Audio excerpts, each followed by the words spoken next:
जाती, उस शीट को देख के ही आपको मार्क्स देने वाली है। और शीट को पढ़ने से भी पहले, चेक करने से भी पहले उसका ध्यान जाता है कि आपने चीजें कैसे लिखेंगे। नहीं कि शीट खुलती है चेक करने के लिए और बस पढ़ना स्टार्ट कर देते, नहीं, उसका सबसे पहले ध्यान जाता है कि आपने चीजें कैसे लिखी है। हैंडराइटिंग पे ध्यान जाएगा, प्रेजेंटेशन पे ध्यान जाएगा, इन सारी चीजों पे ध्यान जाएगा। और वो टीचर एक माइंडसेट बना लेती है, अच्छा कोई कटिंग नहीं है, ये बच्चा इंटेलिजेंट बच्चे की शीट लग रही है, ठीक है, पॉजिटिव माइंडसेट के साथ आगे बढ़ते हैं और कॉन्फिडेंस में आ जाती है टीचर, नहीं अच्छे बच्चे की शीट है, ज्यादा मेहनत नहीं लगेगी, फटाफट चेक करते चलते हैं, मेन पॉइंट्स चेक कर लूंगी, ये टीचर का माइंडसेट बन जाता है। लेकिन अगर वही पहले पेज पे कोई भी प्रेजेंटेशन प्रॉपर नहीं है, कोई भी हेडिंग्स नहीं लिख रखी, सिर्फ और सिर्फ कटिंग दिख रही है, एक गंदी सी हैंडराइटिंग दिख रही है, बहुत लूज लिखा हुआ है, खुला खुला एकदम, ताकि शीट भरी जा सके, अगर ऐसे उसको चीजें दिख जाए, वो नेगेटिव माइंडसेट हो जाता है और फिर वो हर चीज अच्छे से चेक करना शुरू कर देती है, नहीं ये बच्चे की मुझे अच्छी नहीं लग रही शीट, कुछ तो गड़बड़ होगी। इसलिए आपको प्रेजेंटेशन पे बहुत ध्यान देना है। आपने कभी देखा होगा कि आपको लगता है मैं इतने मार्क्स का तो अच्छा पेपर करके आया था, मेरे इतने मार्क्स क्यों नहीं आ रहे, इतने तो आने चाहिए तो उससे कम आया, कई बार होता है ना।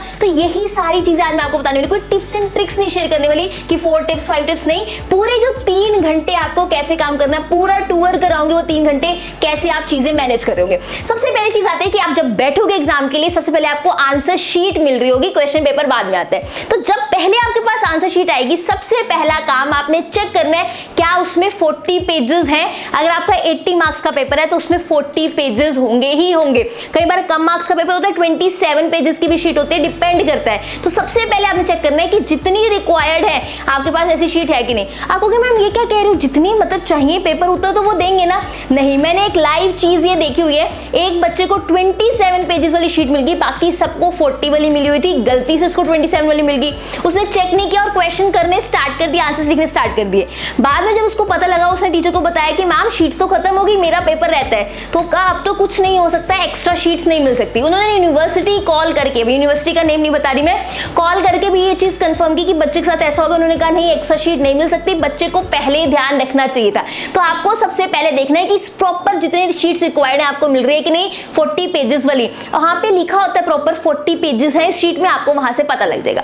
नंबर 2 इज कि आपने रोल नंबर जो लिखना है बहुत आराम से शांत दिमाग से लिखना है, जल्दबाजी नहीं करनी, एक भी डिजिट गलत नहीं होना चाहिए। प्लस कई बार हमें मार्क भी करने होते हैं, मतलब वो सर्कल्स फिल करने होते हैं, वो भी बहुत ध्यान से फिल करने हैं। आंसर शीट मिलने पे ये 2 चीजें बहुत ध्यान से करनी है। फिर आ जाते हैं आपको क्वेश्चन पेपर मिल जाएगा। जब आपको क्वेश्चन पेपर जिस भी सब्जेक्ट का मिल रहा है उसका आपको पैटर्न जरूर पता होना चाहिए कि आज मुझे यूनिट वाइज पेपर मिलने वाला है कि मुझे टोटल 8 क्वेश्चन मिलेंगे, उसमें से 5 करने हैं। 2 तरह के पेपर होते हैं कि यूनिट में 2 क्वेश्चन होते हैं, आपको 1 करना होता है, या फिर आपको पूरे 8 क्वेश्चन मिल रहे हैं, आपको 5 करने हैं। आपको ये पेपर से पहले ही पैटर्न पता होना चाहिए, वहां ये टाइम वेस्ट नहीं करना। पहले बात कर लेते हैं जिनका यूनिट वाइज पेपर है। जिनका यूनिट वाइज पेपर है पहले कंपल्सरी क्वेश्चन नहीं करते, कभी भी कंपल्सरी क्वेश्चन एंड में करना है हमेशा। यूनिट 1 लिखो, उसके क्वेश्चन स्टार्ट करो, ठीक है, कर लेते हैं। यूनिट 1 में 2 क्वेश्चन है तो आपने कोई एक क्वेश्चन करना है। कभी भी यूनिट वाले बच्चे को एक साथ पूरा पेपर नहीं पढ़ना। अगर आप एक साथ पूरा पेपर पढ़ोगे और आगे कोई ऐसा क्वेश्चन आ गया जो आपको नहीं आता होगा, वो आपको टेंशन दे देगा। तो आपने एक साथ पूरा पेपर कभी नहीं पढ़ना। यूनिट 1 पढ़ो, 2 क्वेश्चन पढ़ो, जो आपको आता है, जिसको लेके आप कॉन्फिडेंट हो, वो क्वेश्चन अटेम्प्ट करो। फिर यूनिट 2 में आके 2 क्वेश्चन है, उसमें से एक अटेम्प्ट करो। ऐसे करते करते अपने यूनिट्स कंप्लीट करो। जिस यूनिट पे आओगे तभी उसके क्वेश्चन रीड करके अपना क्वेश्चन चूज करना है। ऐसे नहीं कि पहले पूरा पेपर पढ़ लो, नहीं फिर टेंशन हो जाएगी। अगर कोई आगे पेपर ना आता हुआ तो आप पहले ही क्वेश्चन में डिस्टर्ब हो जाओगे, अरे मुझे वो 4th वाला क्वेश्चन नहीं आता, मैं कैसे करूंगा, 3rd वाली यूनिट नहीं आती, मैं कैसे करूंगा। तो पूरा पेपर नहीं खराब करना। अगर आपको 4 में से 3 क्वेश्चन भी आते हैं, 4 थोड़ा सा मतलब इधर उधर से सोच के भी करना पड़े, कोई दिक्कत नहीं है। एक टाइम पे एक यूनिट पढ़ो कि अगला क्वेश्चन, अगली यूनिट का क्वेश्चन आपको यहाँ टेंशन ना दे दे, इसलिए रिलैक्स होके एक यूनिट पढ़ो, उसमें से एक क्वेश्चन करो, फिर सेकंड यूनिट पढ़ो, उसका क्वेश्चन करो। एक साथ पूरा पेपर कभी रीड नहीं करना जिनका यूनिट वाइज है। ऐसे एक यूनिट कंप्लीट करने के बाद एंड में कंपल्सरी क्वेश्चंस करने हैं, क्योंकि एंड में अगर आप लेट भी हो रहे हो, थोड़ी रनिंग लाइट मतलब हैंड राइटिंग में भी जल्दी जल्दी लिख भी रहे होंगे चीजें, तो टीचर चेक करने वाला समझ आता है कि सारा पेपर इसने अच्छा किया हुआ है, लास्ट में लेट हो रहा तो फटाफट कंपल्सरी क्वेश्चंस लिख दिए, तो वहां पे ज्यादा चीजें इफेक्ट नहीं करती। लेकिन कोई बड़ा क्वेश्चन रह गया और एंड में उसे रनिंग में लिखा तो वहां प्रॉब्लम हो जाएगी। तो यूनिट वाइज ऐसे करना है पेपर। और जिनके 8 में से 5 क्वेश्चन सिलेक्ट करने, चाहे पहले 5 मिनट ले लो, लेकिन हर क्वेश्चन को अच्छे से रीड करके पहले 5 क्वेश्चन अपने सिलेक्ट कर लो। ये नहीं करते करते देख लूंगा कौन सा करना है, नहीं, पहले 5 क्वेश्चन को लेकर श्योरिटी ले कि इन 5 क्वेश्चन कौन से 5 क्वेश्चन करने हैं। और आपको भी जिनके 8 में से 5 क्वेश्चन करने हैं, कंपल्सरी क्वेश्चन एंड में ही करना है, लेकिन वो 8 में से 5 क्वेश्चन चूज करके पहले करना शुरू कर दो। अब मेरी बात ध्यान सुनो, चाहे आपका यूनिट वाइज पेपर है, चाहे आपको 8 में से 5 क्वेश्चन करने हैं, लेकिन जब आप आंसर्स लिखना शुरू करोगे आंसर शीट पे, वो आंसर्स क्या होने चाहिए, सीरियल ऑर्डर में होने चाहिए, या असेंडिंग या डिसेंडिंग। कहने का मतलब, मान लो पहले मैंने सेकंड क्वेश्चन करना है, फिर फोर्थ करना है, फिर सिक्स्थ करना है, फिर एट्थ करना है, फॉर एग्जांपल, ठीक है। तो ये नहीं पहले फोर्थ हो रहा है, फिर एट्थ हो रहा है, फिर सेकंड हो रहा है, नहीं, एक सीरियल ऑर्डर में सेकंड, फोर्थ, सिक्स्थ, एट्थ। चाहे बीच में क्वेश्चंस छूट रहे हैं, लेकिन अगर आप छोटे नंबर से बड़ी की तरफ जा रहे हो तो इसी सीरियल ऑर्डर में काम करना है। टीचर बहुत इजीली चेक कर पाएगा पेपर। जितना ईज दोगे आप टीचर को पेपर चेक करने में, उतने आराम से वो आपको नंबर दे रहा होगा। उनके लिए चीजें ईजी कर दो। फिर आ जाते हैं जो भी 8 में से 5 क्वेश्चन करने हैं, जैसे आपने फर्स्ट करना है, फिर थर्ड करना है, फिर सेवंथ करना है, तो आप फर्स्ट, थर्ड, सेवंथ ऐसे करो। किसी ने पेपर लास्ट से शुरू करना है, फिर सेवंथ, सिक्स्थ, थर्ड, फर्स्ट, वो भी डिसेंडिंग ऑर्डर में, बड़े से छोटा छोटा भी एक लाइन में आओ। ये नहीं कोई सेवंथ हो रहा है, फिर थर्ड हो रहा है, फिर सेकंड हो गया, फिर एट्थ हो गया, फिर फर्स्ट, ऐसे नहीं कि उल्टे पुल्टे नहीं करने।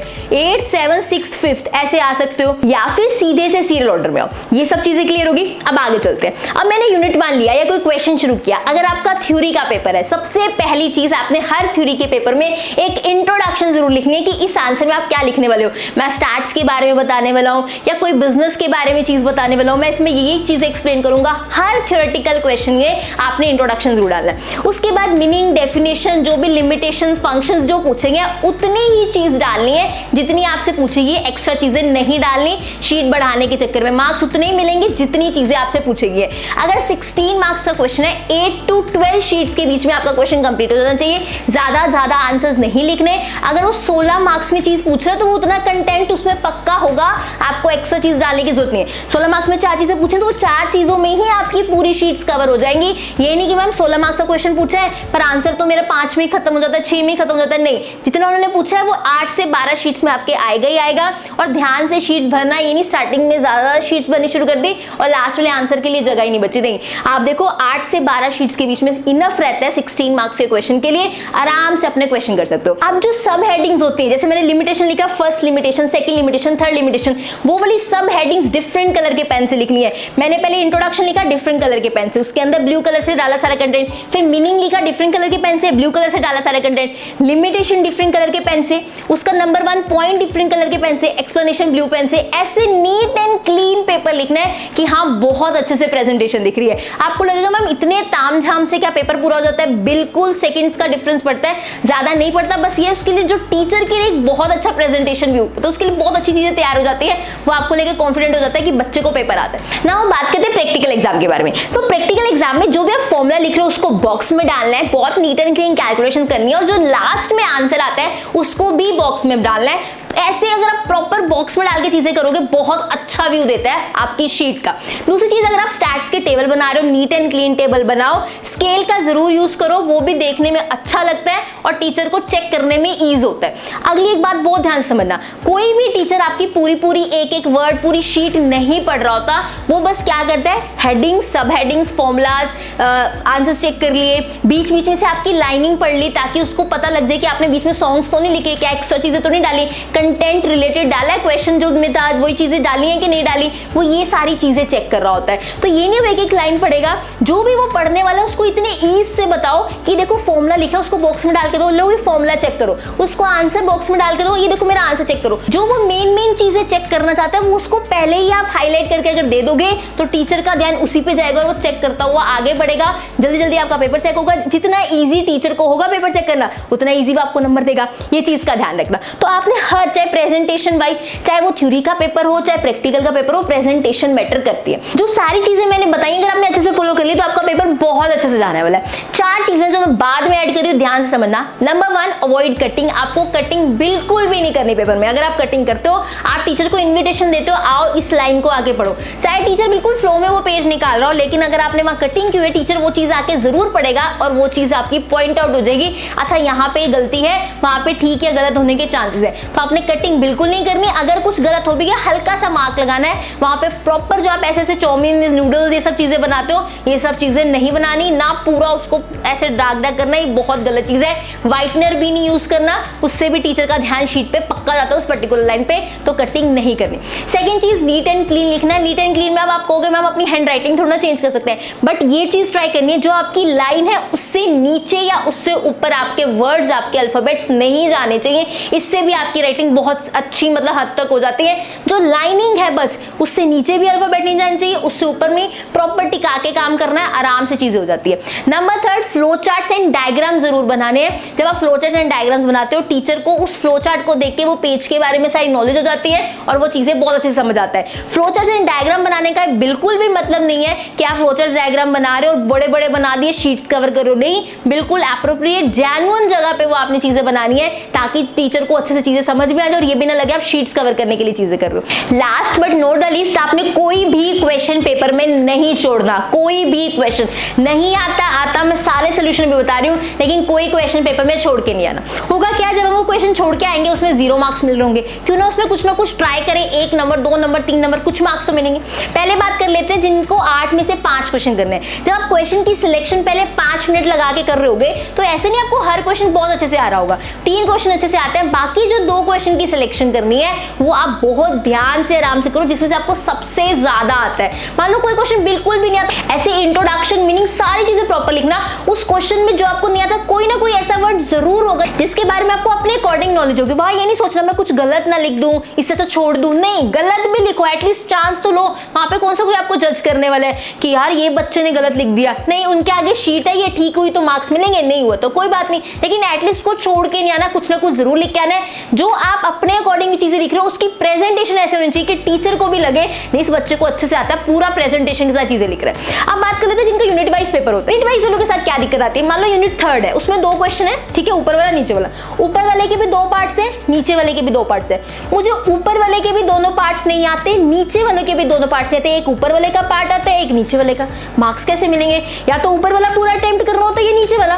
तो मोस्ट ऑफ द टाइम क्या होता है, या तो हमें ऊपर वाले का एक आता होता है और नीचे वाले का भी एक। वहां कंफ्यूजन हो जाती है कि मैम कौन सा क्वेश्चन छोड़े कौन सा नहीं। ध्यान से चीजें समझो, आपके पास इसमें 2 ऑप्शन है।